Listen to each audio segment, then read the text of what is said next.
saya tunai 1 miliar. Iya, di hari tua ibu rumah enggak. Yuk duduk. Yuk. Yuk.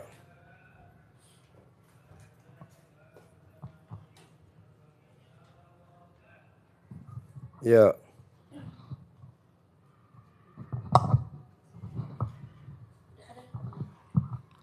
Yuk. Yuk. Tinggal di mana? Kami tinggal di Depok, Pak Haji. Ya, pertanyaannya apa?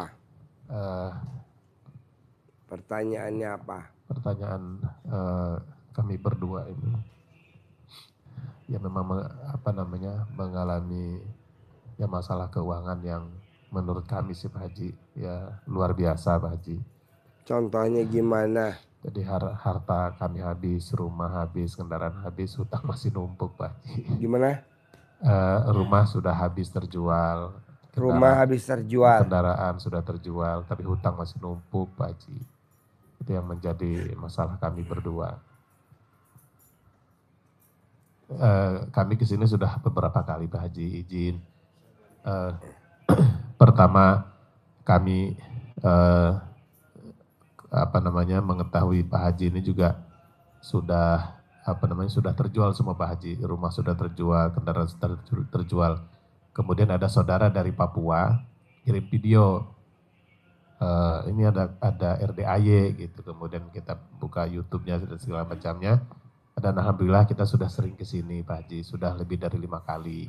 Tapi ya memang karena kondisi keuangan paling seadanya, paling 500.000, 200.000, saya sering datang ijab kabul. Cuman alhamdulillah hari ini kami diberikan rezeki untuk bisa privat gitu Pak Haji. Kalau masalah yang kami hadapi itu aja sih Pak Haji, urusan keluarga, urusan kesehatan, alhamdulillah gitu. Mungkin tidak misalnya ujian yang ya biasa saja lah menurut kami, tapi ujian yang terberat bagi saya dan istri yaitu Pak Haji, harta habis tapi hutang masih numpuk Pak Haji. Begitu Pak Haji, mungkin kami mohon arahan, mohon bimbingan atau mungkin apa yang harus kami lakukan supaya kami bisa bangkit kembali. Ibaratnya kalaupun sekarang merasa mau bangkit itu kan kalau dari datar kemudian naik tangga mungkin masih istilahnya mungkin lebih mudah, tapi kami bahasanya mungkin merangkak naik itu dari sumur yang dalam gitu, karena dari kehidupan yang minus secara keuangan. Seperti itu Pak Haji. Kalau hutang kami sih mungkin menurut kami sebesar mungkin sekitar hanya 1,5 miliar lah Pak Haji segitu. Mungkin bagi orang lain sih kecil Pak Haji. Tapi bagi kami, karena saya kebetulan saya PNS, istri juga PNS, ya penghasilannya kan tidak banyak gitu kan. Ya segitu-segitulah gitu, walaupun mungkin ya tapi terus. Tapi tetap bersyukur Pak Haji, tetap kami syukuri. Cuma itu yang menjadi kenapa gitu kok gaji dua-dua PNS, tapi kok harta habis, tapi hutang numpuk gitu Pak Haji. Itu jatuhnya ngeluh gak ngomong gitu? Kenapa gaji PNS, utang belum lunas, utang masih numpuk, sementara gajian ada, itu namanya ngeluh-ngeluh. Yes, itu namanya mikir gak? Mikir. Itu namanya komen gak? Komen. Ya, kan ada di sifat 18. Ya, Bos, saya tadi malam bilang sama tamu saya, kalau bapak dan ibu jangan langgar sifat 18, saya kasih hadiah tunai 2 miliar. Istrinya 1 miliar, suaminya 1 miliar. Ibu datang sendiri 1 miliar, ibu berdua 1 miliar. Saya kasih tunai. Barusan saya bilang, bos, ini buat lo bawa semuanya. Ini ada 400 juta, gue kurangnya 1,6. Apa yang saya lakukan Pak Haji? Jangan melanggar sifat 18. Kita ini kadang, Pak Haji saya udah 16 kali ke sini, saya udah 20 kali ke sini. Buat apa orang sifat 18 yang masih ada?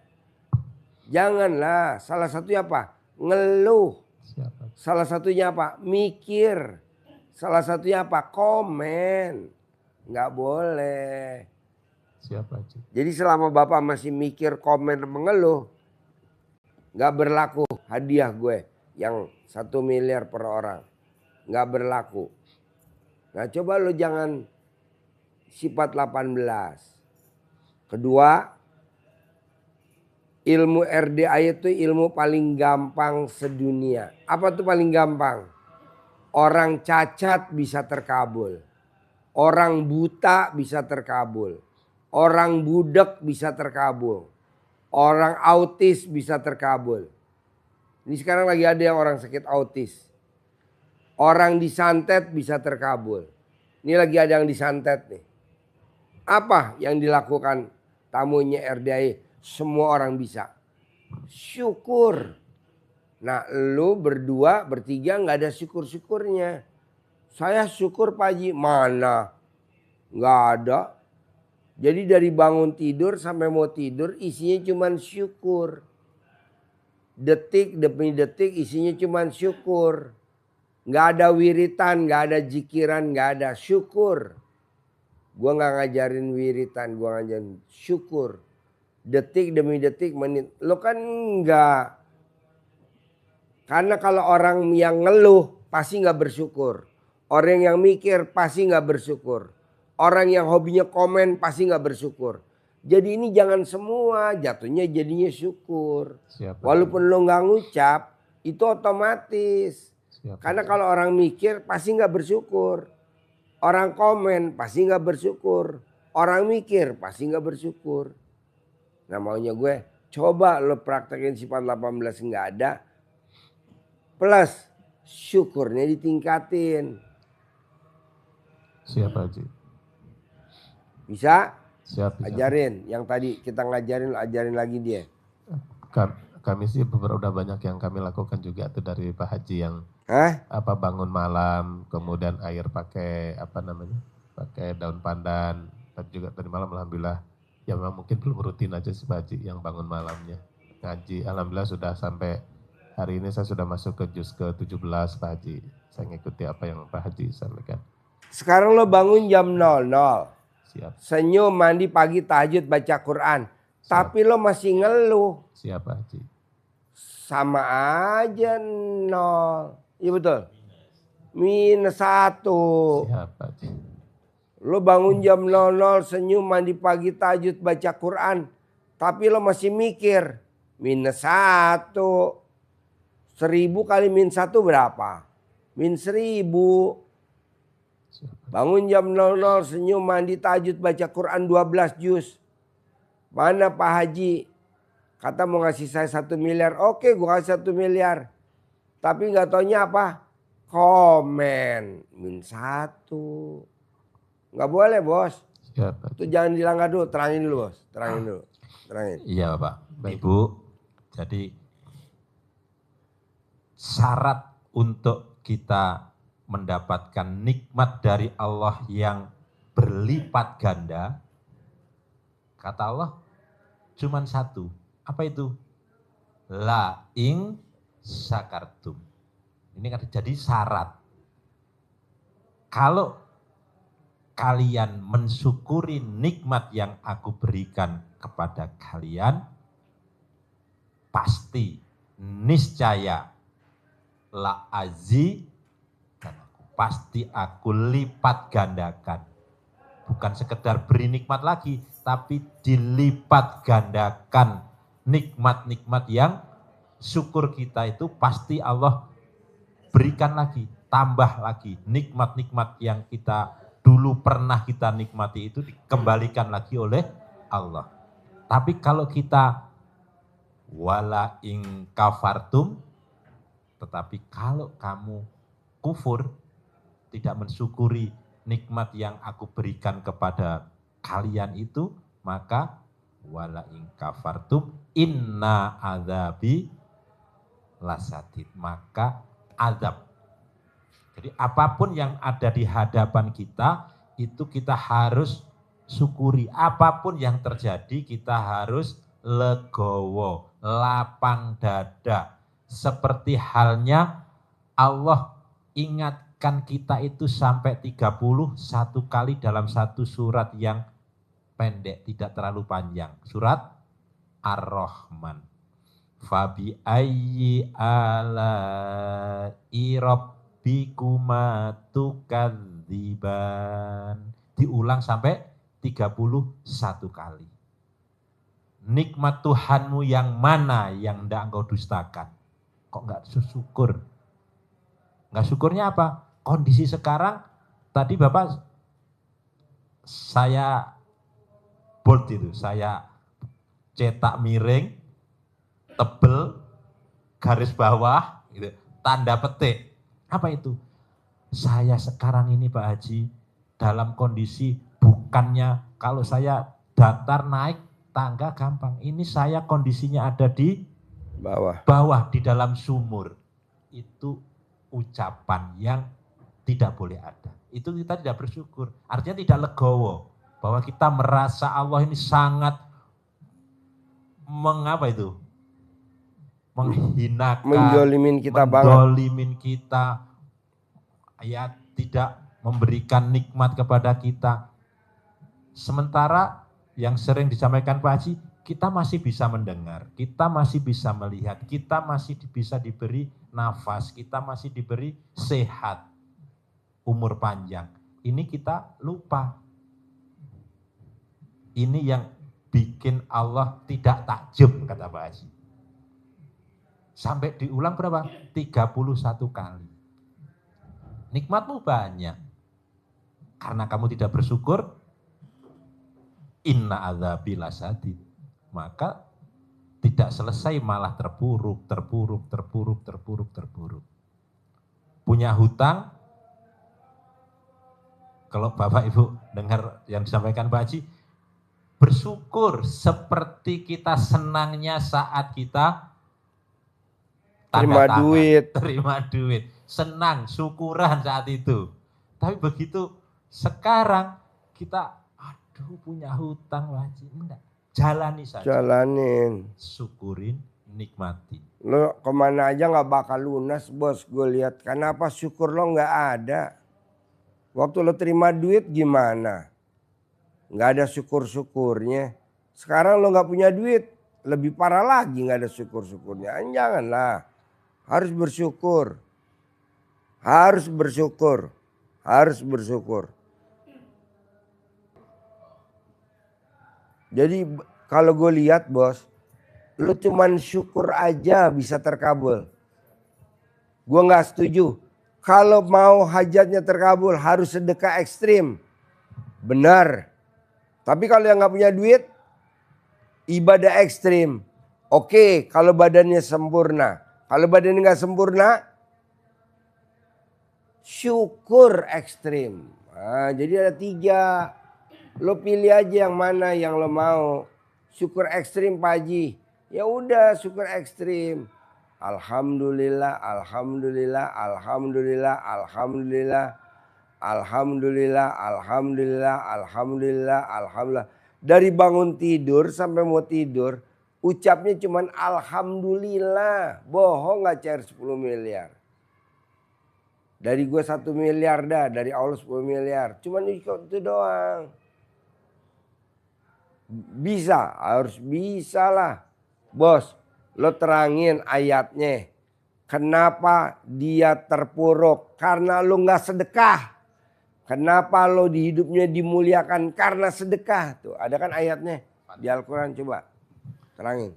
Iya, jadi kita memang harus evaluasi ya, evaluasi. Kenapa? Tapi tidak boleh menengok masa lalu menjadi terus akhirnya jadi ngeluh.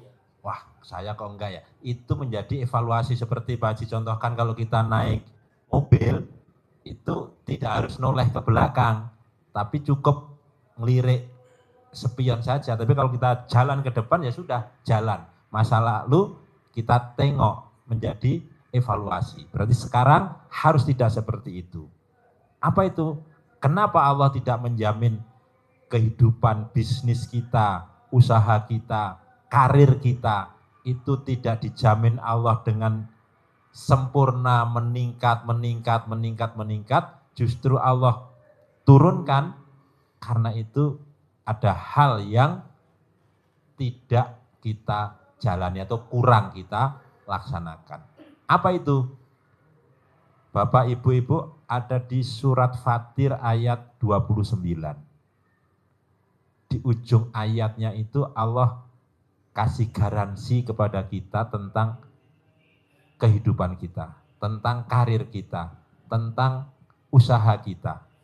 Apa itu? Kata Allah di ujung ayat itu adalah tijaratan lan tabur. Dijamin oleh Allah bahwa bisnisnya, bahwa hidupnya, karirnya, usahanya lan tabur, tidak akan pernah mengalami kebangkrutan, tidak akan pernah mengalami kemunduran. Artinya terus meningkat, meningkat, meningkat, meningkat. Siapa yang diberi jaminan oleh Allah itu? 3. Kalau kita tidak melakukan ini, maka Allah lepas, tidak memberikan jaminan. Siapa itu? Ada 3 hal yang sering Pak Haji sampaikan. Yang pertama adalah orang yang sudah Bapak sebutkan tadi selalu baca Quran. Selalu. Tapi tidak berharap ibadah kita. Tapi tidak boleh dengan kita ngeluh. Yang kedua, sholat. Sholat. Nah, yang ketiga adalah orang yang bersedekah. Orang yang bersedekah. Dalam keadaan apa sedekahnya? Di surat Ali Imran, ayat 134. Orang yang dicintai Allah itu orang yang bersedekah dalam keadaan lapang maupun sempit. Innalladzina yunfikuna fis-sarra'i wad-dharra'i. Dalam keadaan lapang, dulu pas Bapak Ibu dalam keadaan lapang, sedekahnya seperti apa? Nah, kalau ternyata sudah tetapi kurang gede, nah berarti memang belum, akan menurun-nurun diingatkan. Sekarang dalam keadaan sempit, tetap harus sedekah. Kenapa? Karena untuk bisa dimuliakan Allah atau dihinakan Allah bukan karena apa-apa, karena kata Allah, kalla balatuk rimunal yatim. Saat dimuliakan itu orang ngomongnya Rabbi akraman, Allah memuliakanku. Saat dihinakan Allah, Rabbi ahanan, Allah tidak memuliakanku, Allah menghinakanku. Bukan karena Allah tidak adil, tetapi dijawab oleh Allah ayat yang berikutnya itu, kalla balatuk rimunal yatim. Tidak demikian. Itu terjadi karena latuk rimuna, karena kamu tidak memuliakan al yatim, tidak memuliakan anak-anak yatim. Apalagi kondisi sedang darurat, maka sedekah kita harus tepat sasaran. Kemana? Ke anak yatim. Supaya ayat ini menguatkan kita. Aminnya anak yatim mengaminkan, mendorong hajat dan doa kita. Tapi yang bikin kita tidak terkabul sama sekali, kita suka ngomong begini bos. Kan saya sudah sedekah ke anak yatim. Mampus, gak bakal terkabul. Kok begitu Pak Haji? Lah itu kenapa diungkit? Yang udah terjadi ya udah, itu kan masa lalu. Pada saat kita kasih pemaparan, ini kan pemaparan nih. Ayatnya ada di Al-Quran. Langsung kita ngebatin. Kan gue udah sedekah ke anak yatim. Jawab sama malaikat. Mampus lo gak bakal terkabul. Kok gitu Pak Haji? Bales-balesan. TikTok. Ya betul. Jangan bos. Kita nih suka apa bos? Suka pembenaran. Gue udah sedekah. Gak gitu. Gue udah sholat subuh. Gak gitu. Gue udah tahajud. Gue udah baca Quran. Gak ada. Yang bisa nilai kan Allah. Ngapain kita sebagai manusia suka pembuktian? Nah kita suka lawan, counter. Saya udah tahajud. Kok belum terkabul? Pahala tahajud lo buat nutup aib lo. Sedekah lo buat nutup aib lo, bukan untuk terkabul. Kalau yang terkabul belum ada. Kan lo gue tutup aib lo. Tapi karena lo sedekahnya kurang, kata Allah, buka aibnya. Kena OTT KPK. Ya betul? Sampai hari ini tidak akan terkabul. Kok gitu? Ya lu nyeprotes kan itu buat nutupin kekurangan lu kemarin. Makanya kebanyakan orang sedekah. Tutup aib saya, tutup aib saya, tutup aib saya. Kan yang tahu aibnya cuma lu sama Allah. Dia juga gak tahu. Aibnya ibu juga yang tahu cuma ibu sama Allah, dia gak tahu. Coba lo gelar. Gak mungkin percaya dia punya aib. Yang hanya tahu cuman kita. Iya betul? Ini Padang kita protes. Saya sudah tahajud. Gak bakal terkabul. Saya udah sedekah habis-habisan. Gak akan terkabul. Itu kan buat nutup kekurangan kita. Iya betul? Kejelekan kita. Orang bolongnya di mana-mana. Menyembuhkan penyakit. Coba terangin. Iya, jadi hasil dari pahala yang kita jalani dari sholat, dari sedekah, dari ibadah-ibadah yang lain, tadi terangkan Pak Haji, bisa jadi tidak mesti langsung kita tuntut, saya punya hajat ini. Bisa jadi, ini pasti, ibadah yang kita lakukan ini hasilnya untuk tadi, pertama, menghapus dosa-dosa masa lalu kita. Satu. Yang kedua, untuk menutup aib-aib kita. Yang ketiga, untuk menolak bala atas malapetaka yang akan menimpa kita. Karena kita sedekah, karena kita ibadah, maka kita harusnya kena bala, kita tertutup oleh Allah, jadi tidak kena bala. Menutup, mengobati sakit-sakit yang harusnya kita kena sakit. Tapi karena kita sedekah, karena kita ibadah, maka harusnya tadi Pak Haji sampaikan, telinga kita nggak budak. Mata kita harusnya nggak bisa lihat, kita masih bisa lihat. Otak kita masih bisa encer. Masih nggak pikun, masih bisa komunikasi lancar. Masih bisa beraktivitas. Ini. Nah, kita syukur apa enggak? Kalau ini semua kita syukuri, semuanya sudah ketutup semuanya, maka akhirnya luber. Jalan maju. Dikerucuk terus kan? Kotoran yang ada di sini, akhirnya inilah hajat kita luberannya ini. Bos, kalau syukur tuh kalau kayak orang dayung. Syukur. Jalan enggak? Jalan. Syukur kayak orang dayung. Tapi kalau kita nggak bersyukur, nggak dayung. Nggak jalan. Dayung kayak gini, kayak orang berenang aja nih. Badia Qobliyah. Tuh. Jalan. Kalau gue lihat lo syukurnya kurang bos. Sifat 18 lo masih ada nih bertiga. Sifat 18 lo masih ada. Kemana Pak Haji? Mana gue tahu, bisa ke semut, bisa ke kucing, bisa ke burung. Burung lagi makan. Lo giniin. Kaget gak tuh burung? Kaget lah. Namanya lo mancing jengkelnya burung gak? Atau ada kucing lagi kawin, lo siram air. Ayo, gak boleh. Lo mau lagi kawin disemprot sama dia. Lagi begini lo disemprot. Gak mau. Ini kita kucing kawin di atas loteng. Kita ngambil air disiram. Rata-rata rumahnya pasti kecil. Pasti tipe 21. Pasti rumahnya di kampung. Kok Pak Haji tahu? Ya kucing kawin di kampung. Gak ada kucing kawin di istana. Ya betul?